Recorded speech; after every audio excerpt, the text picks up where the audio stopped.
क्योंकि हमारा प्रकाश का परावर्तन और अपवर्तन।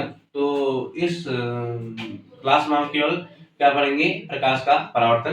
तो प्रकाश का परावर्तन पढ़ने से पहले मैं ये बता दूं कि प्रकाश क्या है। प्रकाश क्या है? प्रकाश वह माध्यम है जिसमें हम वस्तुओं को देख पाते हैं, या प्रकाश वह ऊर्जा है कि जिसके कारण हम वस्तुओं को देख पाते हैं। जैसे आप यहाँ देख रहे होंगे, चाहे ये ब्लैक बोर्ड है, चाहे ये चार्ट है, चाहे ये टेबल है, चाहे मैं हूँ, चाहे ये स्क्रीन है, ये जितनी भी सारी चीजें हैं ये सब इसलिए दिख रही हैं क्योंकि यहाँ क्या है, प्रकाश है। लेकिन जैसे ही मैं अगर यहाँ पर एक खिड़की का बंद कर दूं या मैं दरवाजे बंद कर दूं, तो ये प्रकाश जैसे ही बंद होगा हमको चीजें दिखनी बंद हो जाएगी। तो कुल मिला के प्रकाश क्या है? प्रकाश एक माध्यम है जो वस्तुओं को देखने में हमारी मदद करता है। अब क्या है, प्रकाश के स्रोत हैं। प्रकाश के स्रोत हैं।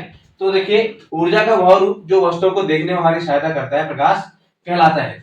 अगर इसको हम ध्यान से देखेंगे, मैंने भी वही बात की कि वह माध्यम जिसमें हम वस्तुओं को देख सकते हैं वो क्या कहलाता है? प्रकाश कहलाता है। और क्या है, प्रकाश हमेशा क्या करता है? सरल रेखा में चलता है। प्रकाश हमेशा क्या चलता है? सरल रेखा में चलता है। और प्रकाश यहाँ पर दो इसके स्रोत हैं, एक है चमकीली वस्तुएं, गैर चमकीली वस्तुएं। इसको हम बोलते हैं, इसको और भी बोल सकते हैं हम, दीप्त वस्तुएं और अदीप्त वस्तुएं। अब मैं ये दीप्त वस्तुएं और अदीप्त वस्तुओं को थोड़ा सा बताना चाहूंगा कि क्या होती हैं।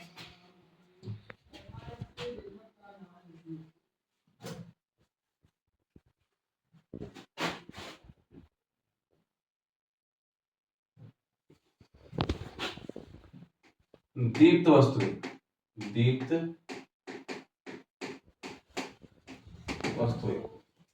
वे वस्तुएं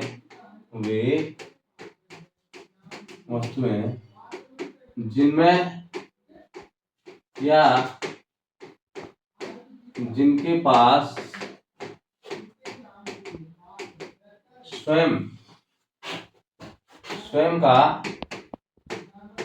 प्रकाश होता है। जिनमें स्वयं का प्रकाश होता है, वे जो भी वस्तुएं जिनमें स्वयं का प्रकाश है, मतलब वो प्रकाश के लिए किसी दूसरे प्रकाश स्रोत पर डिपेंड नहीं है, निर्भर नहीं है, वो सब क्या कहलाते हैं? दीप्त वस्तुएं कहलाते हैं। जैसे इसमें जो उदाहरण आएंगे हमारे, सूर्य आ गया, चंद्रमा, ये सब क्या है? दीप्त वस्तु। ये सब क्या हो गया यहाँ पर? दीप्त वस्तु। दूसरी तरफ अदीप्त वस्तु है।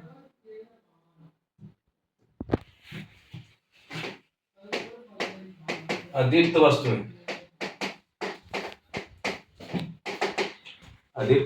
वस्तुएं वे वस्तुएं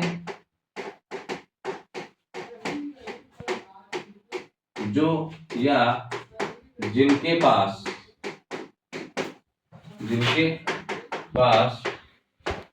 अपना स्वयं का प्रकाश नहीं होता है। अदीप्त वस्तुएं कहलाती है। जैसे यहाँ पर हम यहाँ से उदाहरण देते हैं, मेज है, एक कुर्सी है, क्योंकि इनका अपना स्वयं का प्रकाश नहीं है, ये इसलिए चमक रही है क्योंकि इन पे सूर्य का प्रकाश आ रहा है तो ये चमक रही हैं। तो इनको हम क्या बोलते हैं? दीप्त और अदीप्त वस्तुएं। हम दोबारा अपने टॉपिक जाते हैं। तो अभी हमारा टॉपिक है समतल दर्पण के संबंध में अभिलक्षण और उपयोग। मतलब समतल दर्पण के क्या गुण और क्या उपयोग हैं। तो पहला आप देखिए कि समतल दर्पण जब भी बनाएगा ऐसा प्रतिबिंब आभासी होगा। जो समतल दर्पण द्वारा प्रतिबिंब बनेगा, मतलब जब भी हम शीशे के आगे खड़े होंगे तो जो हमारा प्रतिबिंब बनेगा वो कैसा होगा? आभासी। आभासी का मतलब कि हम वहां है तो सही, लेकिन हम वास्तविक नहीं है तो हम यहाँ ना दिख वहां रहे। दूसरा है, ऐसा प्रतिबिंब सीधा होगा। वो जो दर्पण बनेगा वो हमारा प्रतिबिंब क्या होगा? सीधा होगा, टेढ़ा नहीं होगा या उल्टा नहीं होगा। तीसरा है, प्रतिबिंब का आकार वस्तु के आकार जितना ही होता है। जैसे हम दर्पण के आगे खड़े हैं तो हमारा आकार उतना ही होगा जितना हम यहाँ हैं, मतलब यह जो यहाँ है वही वहां दिखता है। चौथा, समतल दर्पण द्वारा निर्मित प्रतिबिंब दर्पण में पीछे उतनी दूरी पर ही होता है। मतलब मान लो अगर मैं दर्पण पे 1 फीट की दूरी पे खड़ा हूँ तो दर्पण के अंदर भी मैं उतनी दूरी पे ही दिखा दूंगा, 1 फीट की दूरी पे दिखाई दूंगा। अगर हम इसको नापना चाहेंगे तो क्लियर हमको दिखाई देता है। पांचवा, ऐसा प्रतिबिंब पार्श्व परिवर्तित होता है। मतलब जो हम शीशे में प्रतिबिंब जो हम देखते हैं वो पार्श्व परिवर्तित का मतलब कि हमारा दाएं हिस्सा बाएं दिखाई देगा, बाएं हिस्सा दाएं दिखाई देगा, और ये हमारे समतल समतल दर्पण के कुछ अभिलक्षण गुण है जो हमने बताए। अब है हमारा मेन टॉपिक, ये हमारा प्रकाश का परावर्तन, कि प्रकाश का परावर्तन क्या होता है। प्रकाश का परावर्तन क्या होता है, आपने देखा होगा कि हम जब शीशे के सामने खड़े होते हैं तो अपने प्रतिबिंब को देख पाते हैं, देखते हैं शीशे के सामने अपने प्रतिबिंब को देखते हैं। यहाँ पर आप देखोगे कि ब्लैक बोर्ड चमक रहा है, ये ब्लैक बोर्ड जो लिखा है वो हमको दिख रहा है। यहाँ पर जो चार्ट है ये पीला है, ये हमको दिख रहा है। ये सब जो होता है ये सब किसके कारण होता है, प्रकाश के परावर्तन के ही कारण, जिसके कारण हमारा प्रतिबिंब वहां हमको शीशे में दिखाई देता है। हमको चार्ट पीला दिखाई दे रहा है क्योंकि वो पीला रंग रिफ्लेक्ट कर रहा है, हरा हरा रंग रिफ्लेक्ट कर रहा है। ये सब प्रकाश का परावर्तन है। यहाँ पर आप देख रहे होंगे प्रकाश का परावर्तन क्या होता है, किसी वस्तु की सतह पर पड़ने वाली प्रकाश किरणों का वापस भेजा जाना प्रकाश का परावर्तन कहलाता है। मीन्स जब कोई प्रकाश किरण किसी समतल दर्पण पे टकरा के वापस उसी माध्यम में लौट आती, जब कोई प्रकाश किरण किसी समतल दर्पण से टकराकर वापस उसी माध्यम में लौट आती है, उस घटना को हम क्या बोलते हैं, प्रकाश का परावर्तन कहते हैं। तो आप यहाँ देख रहे हैं ये आपका समतल दर्पण है।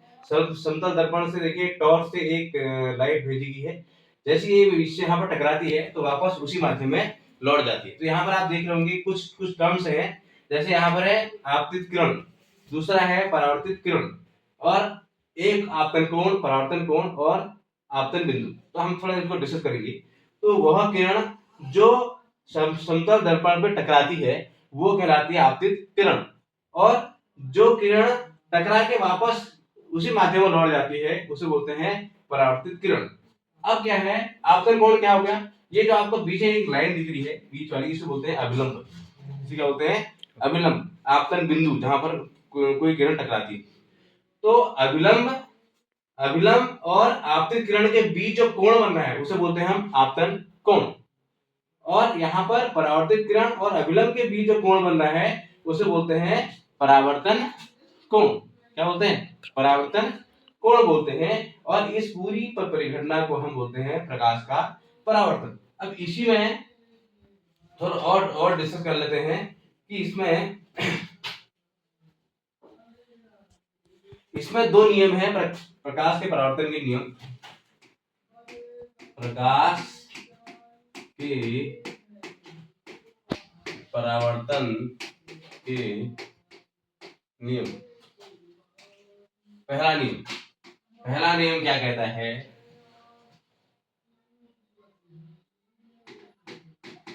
परावर्तित किरण आपतित किरण अभिलंब सभी एक ही तल पर स्थित होते हैं।